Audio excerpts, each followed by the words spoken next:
This is DJ 745 for World of Reggae in Jamaica, sitting beside a musical elder, an icon, who is going to take us on a reggae history lesson today, a musical history, because he claims to have never written a song in his career, yet somehow he's warmed to the hearts of people across the world. Beres Hammond, I'd like to welcome you to World of Reggae. Thank you so much. Thank you very much for having us on this really warm, sunny evening. So, first of all, I have to congratulate you on the brand new album, Never Ending, that was released late in 2018 by VP Records. Thank you so much for a wonderful musical offering. Thank you for listening. Thank you. My first question immediately has to be, is the next album going to take 6 years? No, actually, we had a little meeting, VP and myself, and said, no, this looks bad. We have to even, not 6, but say 2. Because I wouldn't want to do a yearly thing. Right, okay. You release something, you allow it to soak. Yeah, you never try to overdo nothing. So I would have wanted it to be like 2 years. Yes, 2 years sounds good. What do you think? I think 2 years is a good timescale because in my mind, the last album was 2012, but that was the first time that I remember there being a double album. Right. So in my mind, I'm thinking maybe Beres has given us a double album, so he's thinking, right, I'm going to take a little break and then not put out an album for maybe 3 or 4 years. Actually, I wanted it to be a double. Okay. But VP said, no, Beres, no. So I actually pushed him up to about, what is it, 14? Because I wanted it to be about 20. Right, okay. Yeah, so we bargained, and it's a single album, and just do this one, and next year we talk about something else. So. Okay, so maybe 2020 could be the time when we see another on. Okay. 2020 or 2021, somewhere around there. Yeah, okay. I'm not pushing it. No. I'm not pushing my luck. Well, I think that, both VP Records in conjunction with your own label, Harmony House, you've done an excellent job in terms of putting out this new album, 14 tracks, as you say, and there's 2 reasons why I think that this album is so wonderful. The beautiful lead single, I'm Alive. Secondly, somebody managed to twist your arm and get you to do a video.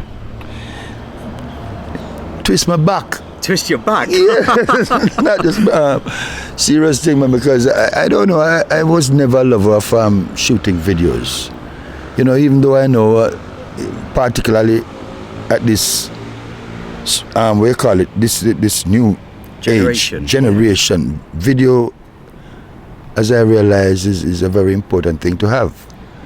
So I was still stubborn, but I ended up doing it. Of course. Because I've always been of this thought that if the song gets played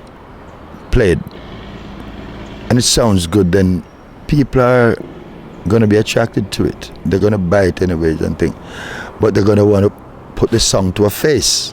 Right. So this is where now for the younger generation, I think the video comes in. Yeah. Very handy. Very. Yes. Because when we look at it, the way that we are accessing music now, and particularly the younger generations, which is a particular focus for wanting to do this reasoning with you, they want to watch videos and listen to music on YouTube and things like that now, so...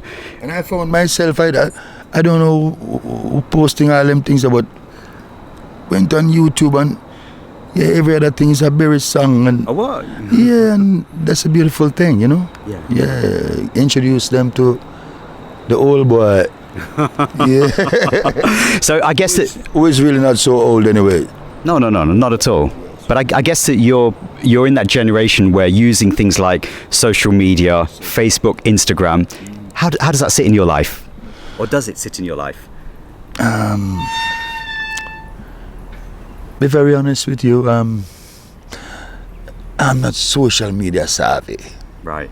But I know the purpose. Okay. The purpose that it has, and it's good and it's kind of bad too. Right.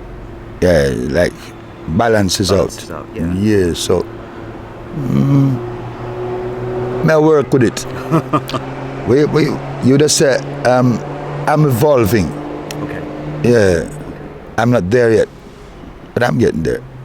But your mind is open to the concept of it, which is the main thing, right? Definitely, yes, definitely, yeah. Okay. And while your mind is still, adjusting to the concept, you have your team. I've always told myself that as a singer, I never call myself a reggae singer because I was singing before reggae. Right. I call myself a singer who happens to be singing my roots, reggae. Okay. Yeah, so since I started, I told myself that I will brace for any social change that comes around musically and otherwise. So this, I think to myself, is why I might remain kind of relative. Right. People can relate, Yeah. Yeah, true. I mean, the lead single that we're talking about here, you had like quite a few of your friends in this video as well. And what was the reason? There's always a story behind why you wrote. Well, no, sorry, because you don't write songs. But why did you vibes to that song? Why I vibe to it? Because I think it's a profound statement. Everyone that's around here right now, aren't you happy that you're alive? Of course. Yes, so I would have wanted people to think, sing the song, and be proud of yourselves. I'm alive, and give thanks. You might not have everything that you would have wanted in life, but you're alive, Yeah. Tomorrow is another day. That's the greatest gift, right? Life. Greatest gift, life. Right, okay. Like I once said, today is the best day of my life, Okay. What makes you say that? I never seen it before. Okay. Seen Who knows what tomorrow's going to bring then? maybe a better one. Yes. So it go on, Your musical career so far to date has been phenomenal, and a lot of the younger listeners today that are probably watching this program may not be so familiar with how Beres started out. Now, I know that you started out by recording a song for a producer called Clancy Eccles, The Wanderer. Yeah. Let's go back to that time. Some research. I have that record. I have it on vinyl. That was when I probably was about 11, 12 years old. Wow. It's a long time ago. Long time ago. Long time. I've been through about 20 changes since then. Clancy, he was like a friend of the family. Okay. Out in the country, because his dad was like a tailor, so he was doing tailoring in his father's place, one that was right next door to where I was living. Right. So, being so close, you kind of listen to talents and things. So that's how he got me in there, stole me away. Yeah, from home, brought me to Kingston, record, go back and, week after week, sit down listening to the radio. I must hear the song now. And I was so disappointed. Really? Yeah, I never heard it. Okay. No, never released it. Until many years after, I saw it on, what you call it, compilation. Okay. Yeah. And then because I felt so bad, I almost wanted to disown it. No, me that. But you could hear me still, You could hear the youth kind of trying to burst out, True. I mean, when I talk to a lot of musicians and artists, they all have a similar story to say about their first or debut recording. So I know that Sister Marcia Griffiths, her debut recording at Studio One, to this day has never been released. I didn't know that. And she's my good friend. Okay. She never said that to me. Okay. I thought, when I look at Marcia, she was a success from Jump Street. I never knew this part of her life, no? I think that the song is called Wall of Love, and apparently to this day, that song has never been released. The wall business I get problem from long time, you know. Maybe the wall cause it, you know. Maybe, who knows? I'm not sure, but you know, some of these things allow you to grow stronger, you know, because you have this urge to do what you want to do. You want to sing and you want to be successful. So when somebody disappoints you, you want to go harder. You rise above it. You rise above it. Right, okay. Yes. Yeah. So maybe that's part of my thing, you know. True. Nowadays, we don't really seem to have so many things like talent shows, and you know, in the 80s, a lot of artists got their first break on sound systems. But for yourself, let's talk to the viewers about the talent shows that you were involved in the 70s when you were starting out. There was a series called the Meritone Amateur Talent Show. I was living in the country at the time, in St. Mary. So I came into Kingston to buy a pair of shoes. Me and two of my brethren. So we walked past this place and saw a crowd. Okay. You know, and most of the guys had guitars, and some of my brethren, who is a very inquisitive person, stopped and said, "I go check out what I go on." So I went over there and realized that they were auditioning for talents. Yeah, and the show would take place like 2 nights after that. Okay. So him come and say, "Beres, come, them can't sing better than you." Cool, man. And that guy pushed me until I went there, did a little audition with them, and said, "Yeah, we can work with this." Okay. And it started there. And I kind of got a good response that same night. Beautiful response. But they laughed at me at first. Yeah, because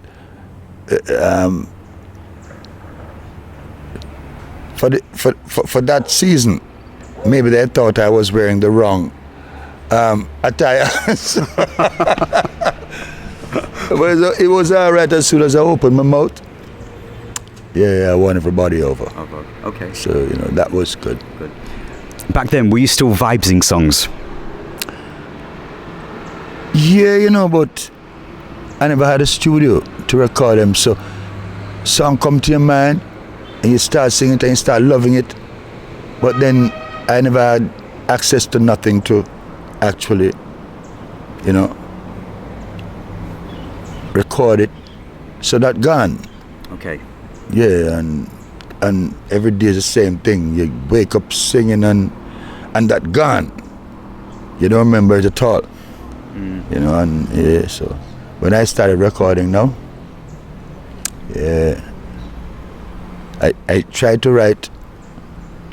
It's too much things that yes, can't manage that. Can't manage that. No, so I just think about people every day.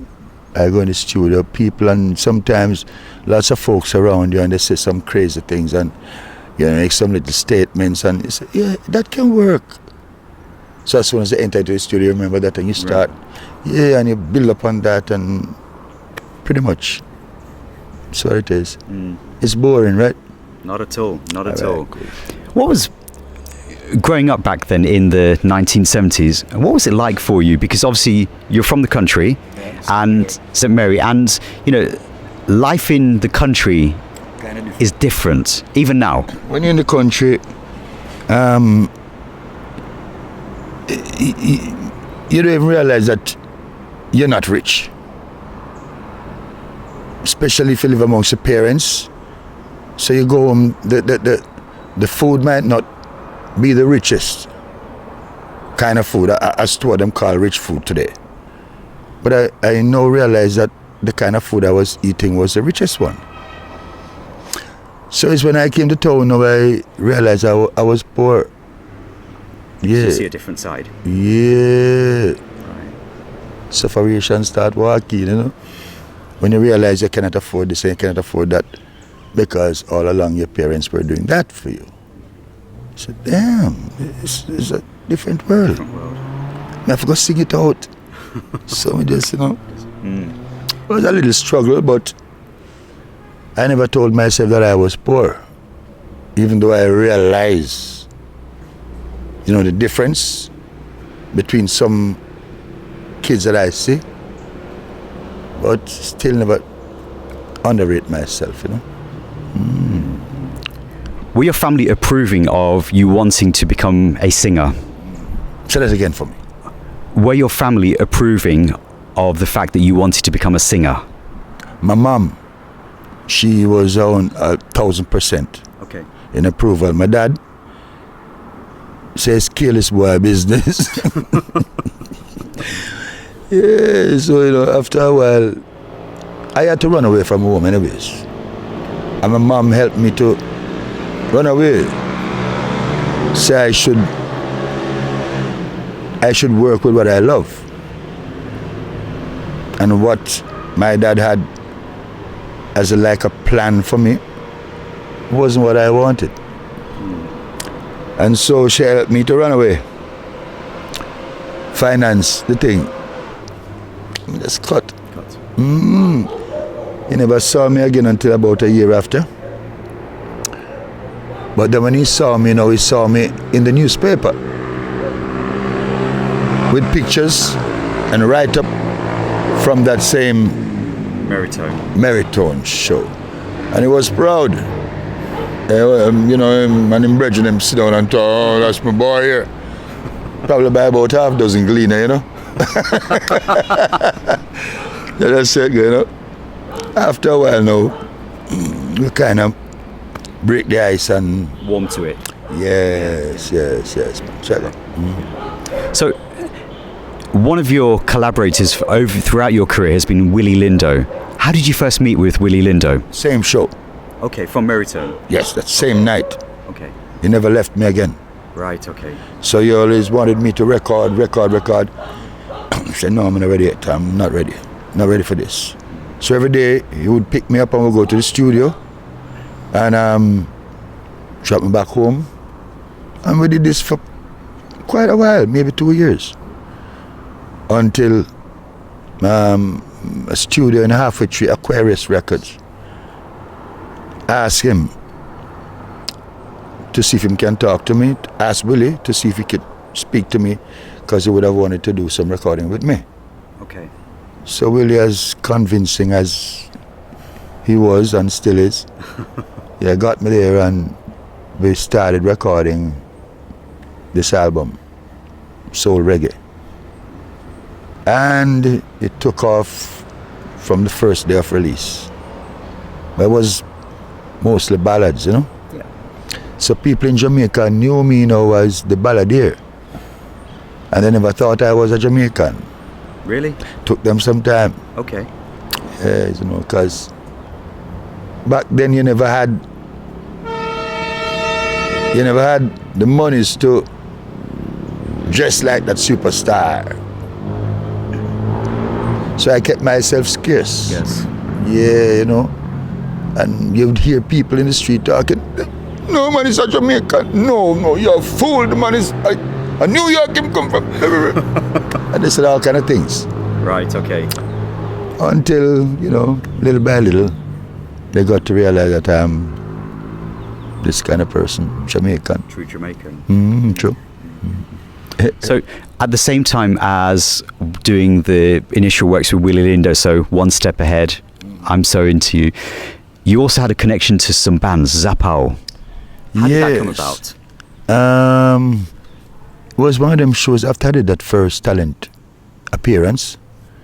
I started doing little shows in little clubs about the place because people saw you and, and say, you can sing, So I appeared on a couple of the club shows and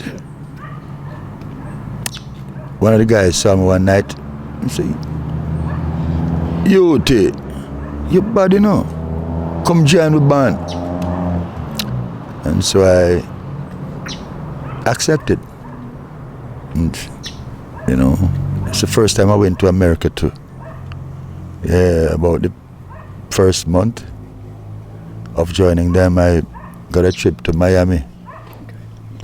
That was, an exciting time for me. What were your first impressions of America? Because, I guess that as a country boy living on an island, Something, but I don't know what it calls, bird. Deja vu. Because when I went there, is exactly what I thought it would have been. so it was almost how you'd pictured it in your mind. Right. You know, like I saw this place. When I turned this corner, I know what to expect. Yeah, so it was really surprising to me. It was exciting. Yeah, man, sure. Almost like seeing it as an opportunity. Right. Okay. And as soon as you fly out, you landed in America, you say, yes, big things start from now, you know. Big things, man, it only will get bigger, you know. Yeah. But suffering followed that still, because I wasn't getting the kind of payment that they should have been giving me, you know. So I said, okay, still going to work on it. That's a subject that so many artists, it's a reoccurring theme, you know, the financial benefits or the dues back then, right? But not now. No. Because of the social media and the new technology and everything now, little artists before you know it, they start make all kind of money. But back in them days, that was the routine. Yeah. Not a good one, but you know something too. I kind of sometimes I think about it and I say to myself, I'm happy that I actually went through that, because now it teaches me values, you know, what you should value, some little things that you should value, and it kind of turned me into the kind of person that I am proud I am today, you know. It taught me patience and respect and all these things which an artist, I think, need to better himself. True. But I think also at the same time, the struggles that you went through as a child yourself are going to be different to what your own children are going through. So obviously it's a generation change. So you can obviously share your life stories and experiences for a better life for your children, right? That's why I said I'm happy that I did that, because I know I experienced what it was when you were a kid and trying to break through. So, you know, so I kind of make that change for them. You're not going to go through what I went through. Right. You know, so sometimes you break them bad too, you know, because of that, you know. But I don't mind, because I never did like what I was going through. I'm just happy now that it's gone, that I'm, you know, I can look back and enough memories and, you know, and say, yeah, I'm happy that I did it. You've come good at the end. Yes, man. Of course. So while we're talking about Zapao, the works that Zapao have done have been sampled by younger generations. So I'm thinking of obviously artists like Collie Buddz, and that was my song. Yes, the last war. Yeah. And then there's also a song by the Protege. Yes. Called Bubbling Over. Yes. Can you see that the younger generations are actually now taking notice of some of the works from that last generation, and it's been carried forwards? How does it make you feel? It's not how it makes me feel. I can extend to them that it's good for you to do a good song. Once you do a good song, you know, chances are it's going to happen like this.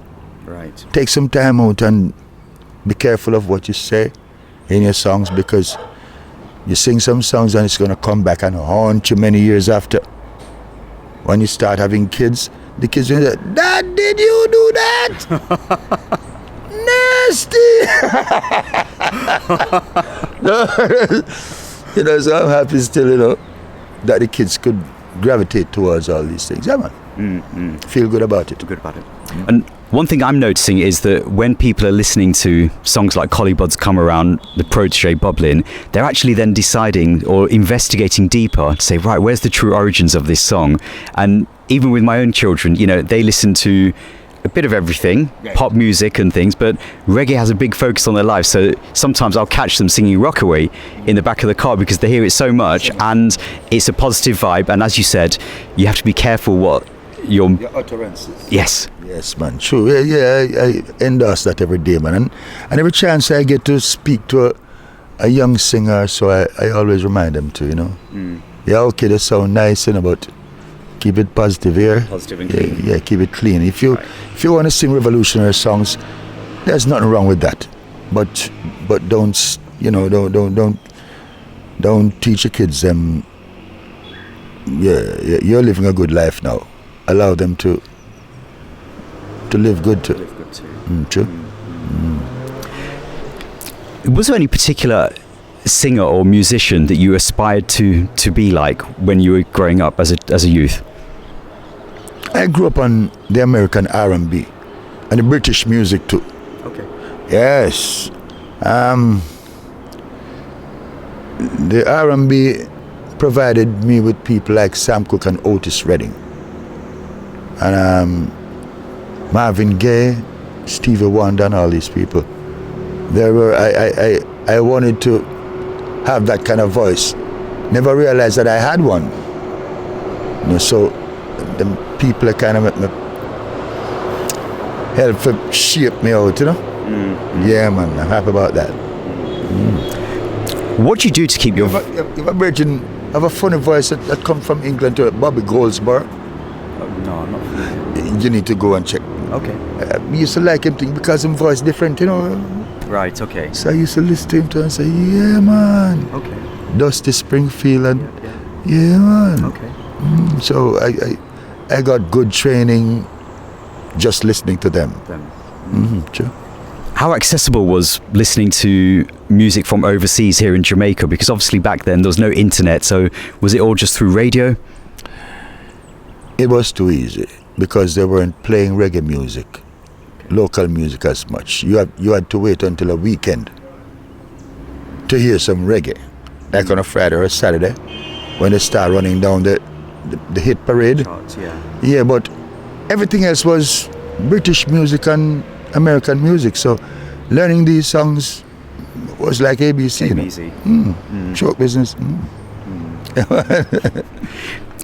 I didn't realise that back in, growing up in the 60s, 70s, that reggae music was not played so much on the radios here in Jamaica, which is something that I get mixed reports from people. Some people say, no, a lot of reggae gets played on the radios now in Jamaica. No. Other people disagree. So what's your take on that? What do you hear on the radio? Enough reggae I play, Okay. Reggae dance or whatever you want to call it. Yeah, man. So it's balanced now. I say local music. Okay. It's being played. I'm not sure that all of them that's being played are the right ones. You understand? Because when you're playing something that you have to, what do they call it, bleep? If you have to bleep it, it shouldn't play. Shouldn't play, right. Not true. Yeah, so, yeah, man, we get good play, man. Okay. And the youth, them, some singers of me here, man, them too fantastic. The voices, yeah, and some wicked little DJs too, them, and them sound like them educated too, Yeah, them do some little thing. But every now and then them just swing, throw and curveball, and I say, wow. You know what I mean? But all in all, I give thanks for the progress of the music still, because it's gone far and wide now, yeah, for real. I mean, it's amazing that such a small island in the world, so much talent, and we find that whilst sometimes you can focus on artists that you may have heard of, there's so much more talent that we seem to discover every day here. Every single day. You want to go into the hotels sometimes and watch some kids up, not really kids, just young people performing, and who is singing that? And as a singer you feel shame. Right. You say, him wickeder than me. Just to express how much we feel about the new talents, Yeah, I love the crop. And do you see that there are more opportunities now for the younger talent compared to when you were growing up? Yeah, man. All the opportunities are here right now. Yeah, man. Them not have to look too sad for. I look at youth bus today, and by the end of the year, I have a big house, and I have this, and I have cars, and it's a beautiful thing. Yeah, man. And then he brings someone with him. That one bus to thing, so I love that trend there. I just don't want them get too rude, lyrically, because there's another generation coming up and we don't want too much vipers. We want good vibes, you know? I mean, listening to you talking right now, it almost seems like you approve of what's happening within the music, because, you know, at times, you know, the media have been very critical of some of the output of the music from Jamaica, in terms of things like the slack lyrics and things. But overall, the impression I get is that you're happy. I'm happy, man. And you know, slack music I go on a long time, man. Long before reggae and everything, man. I go on the calypso, I go on the... Everywhere you go, in which country, you have artists that sings this and artists that sings the other thing, and every country you're going to. It's just that because Jamaica is our place, we don't really want to appreciate that or accept that. You know, so just son, you can't stop a change in time. True. You know, things have to just move on. So I just said, go. Maybe later on, a little youth realize, you know, it's a wrong route, this or so. But you have to give it time. Time for them to grow up. Realize. And realize. Yeah, true. Yeah, man, true? Yeah, true.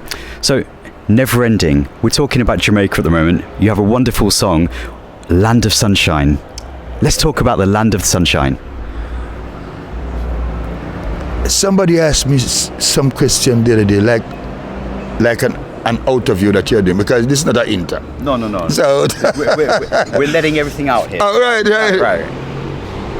Yeah, they asked me about the same song, Land of Sunshine, and I'm telling them that out of my mother's 10 kids, because that's what my mother brought, I am the only one who never had a foreign passport. Okay. I am the only one, and still the only one, because there's a connection and a love that I have for this place, so that even when I go to tour, the last week or so of the tour, in my mind, it's just, when we leave in Sunday, come down Sunday. I hear you. You're just looking forward, you know? I hear you. Yeah, man, and then when the flight, because the airport is right there, so when the flight reach close where you can see the airport, oh God, it's like an adrenaline, you know? So I'm just saying that to say, I have to big up the place in a song. Yeah. So, I mean, like I said, in the song I talk about no politician or nobody can get me from out here. And, you know, even though suffering I go on and my brother's in jail for nothing and all these things, still can't live here. Paradise. If you ever do want to swap the passport for a British one, come talk to me. You know, I love England, but I'm not sure if I can stay there more than like about 3 weeks. Right. But I love it. There's something mystic about it, even, you know, that like a, what you call that, something like that, a misty look. Yeah, love it, but after a while, I can't take, I see the real sun come out, you know. But I love England. Yeah, I love England. I mean, England has been really dear to you, and we were saying earlier on that every time when you seem to come to England, you cause a roadblock. Even on a Sunday night in Brixton at midnight, you cause a roadblock with the amount of people that will come out to listen to you, your family.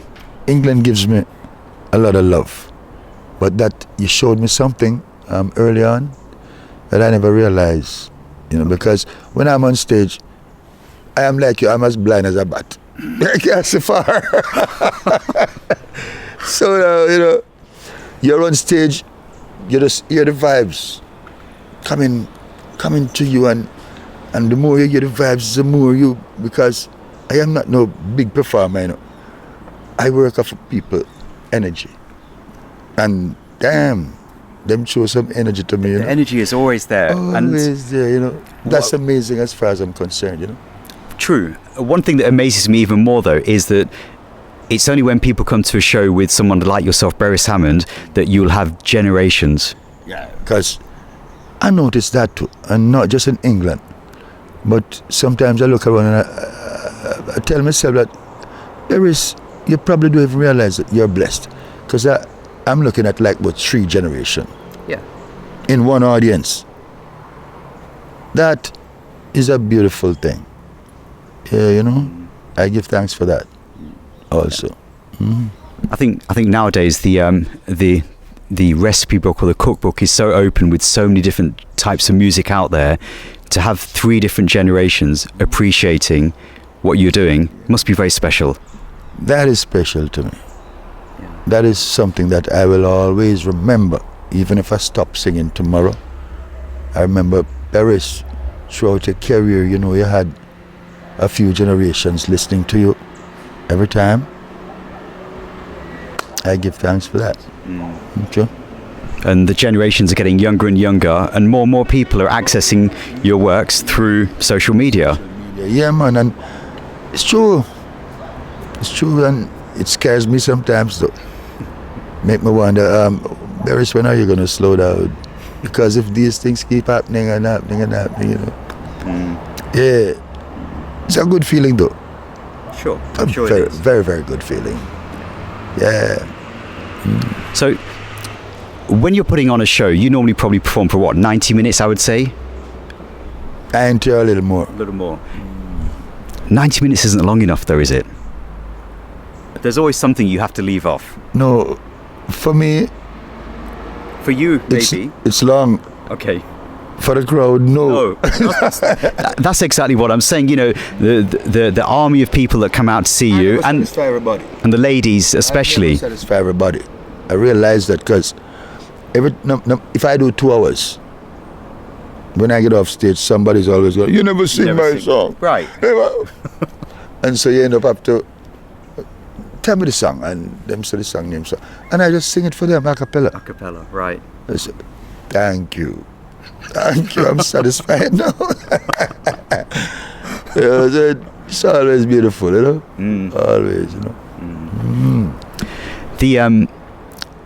The new album has obviously the beautiful love songs, and the thing that amazes me is that whilst you've done so many albums, so many singles, I wouldn't even want to start counting, you touch on different topics. So, you know, on the new album we have something by Kurt Riley, My Kind of Girl. It's you've not sung lyrics like that before. No. Similar. Yes, yeah. but there's no repetition. No. Definitely not. The stories might be close, but with a twist every time. Yeah, but for real, you know, that's a beautiful song too, I think, you know. I enjoyed singing it. Yeah, man. I mean, I think that was one of the singles that was released prior to the album, so, you know... I didn't know that. Okay. I'm not even sure what they released. Yeah, I think so. My Kind of Girl came first, not as an official release, but I think Kurt Riley released that. Okay. And then there was a song with Gypsy King, Love Is All We Need. Oh. That came prior. So for me as a DJ now... Criminal. No. Cut, edit. No, I not edit, man. No. I'm a youth, man. Yeah, man, yeah. Jinx, I'm a youth, man. I can't call him criminal, man, or whatever, man. But you see, as a DJ, I've been... We kind of follow, and we kind of like get this like feeling that there's something brewing from Beres Hammond. And you know, when you start counting years 2012, 13, 14, 15, you know what, you think to yourself, 2018, Beres Hammond, you've got to put an album out. Right. You hit it right on the... You know, so we kind of knew it was coming. So you know, My Kind of Girl was... Start get a little feel, a little thing, a touch out. Yeah. Just warming up. Warm up. Right. Yeah, man. And you know, Beres is like the 2 bumps. Really? Yeah. Time. When it get warm, just start play right. Yes, that's it, come on, you know. And then we have other songs on there, things like Seasons Change, The Only One. How do you feel that the response has been from your perspective as an artist? Is that something you ever look into? I'm not sure how to answer it. Okay. Because once I go into the studio, I go in the studio with one expectation: to do a good song. And so when I'm finished and I feel comfortable and satisfied, I always tell myself that the crowd is going to love this. Going to love it. Once I have a very good taste, so I think that, and I've proven that they enjoy my taste. So, like I said, I didn't know quite how to answer that, but I expect good things. Expect good things, man. And what I understand about yourself is that it's not about saying, right, I'm going to sit down and vibe some songs and make an album. It's just about making music, right? That's not how I do it. I just, anything that comes to mind at this time, as long as it has to do with now. If it's relevant. If it's relevant. Right. Yes, that's what I do. I have no plans. I never go into the studio and say, hey, this album is going to be this concept or the other concept. No. No, man. Once I'm living, I'm alive. Everybody's alive, so everybody's got a story. Right. So why should I be concentrated on one concept? No. No, man. Yeah, true. One other song on the album, Survival. It's a dog-eat-dog world out there. What a powerful song. Yes. After the album came out and they started playing it, and I started listening to it, and I said, come up the same thing. I said, did I do that? Yes, yeah. I started understanding the song that time, since it came out. Okay. That's when I started understanding it properly and the effect that it has on a few people. You know, come and say, Beres, that song is not normal. So I listen somewhere and I say, yeah, they're right. Yeah, it's a good statement to make. Very powerful. Thank you, man. Thanks for that. One day I'm hoping that there's going to be a Beres Hammond in a Rootsman style album, because I love some of the social commentary that you make. You know, man. I know you do. Oh, Leap is just what they choose to put on a new project. I might have more of that than love songs. Serious thing. Okay. But you know, because I broke out in the business as a love singer, so they want to keep up that trend. Yes. And if I put a little one over here, like a social commentary that you mentioned, it's all right with them, but they want me to sing some heartwarming songs. I don't mind, I mean. But they're all my children, the songs. True. So, you know. love them the same way, right? Same way. I have no more love for one than the other. Yes. So that's how my thing goes. Sure. So 2019 now, we have the Love and Harmony cruise forthcoming in March. April, sorry. You must be looking forward to that. Yeah, man. It's growing. It is. Yes, and the thing I like about that cruise is you can feel a love vibe from everyone.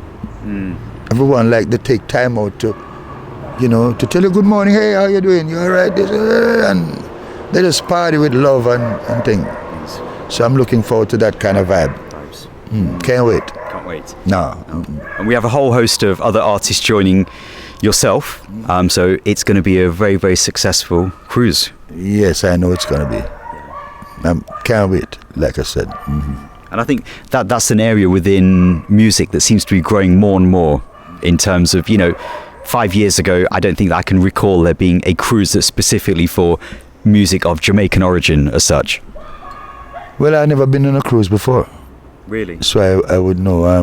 When was it? What are we now? 19? First one was 17. That was the first one I've been on.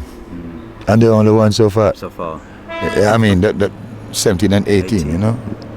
So, what you're saying to me, I really have no knowledge of it.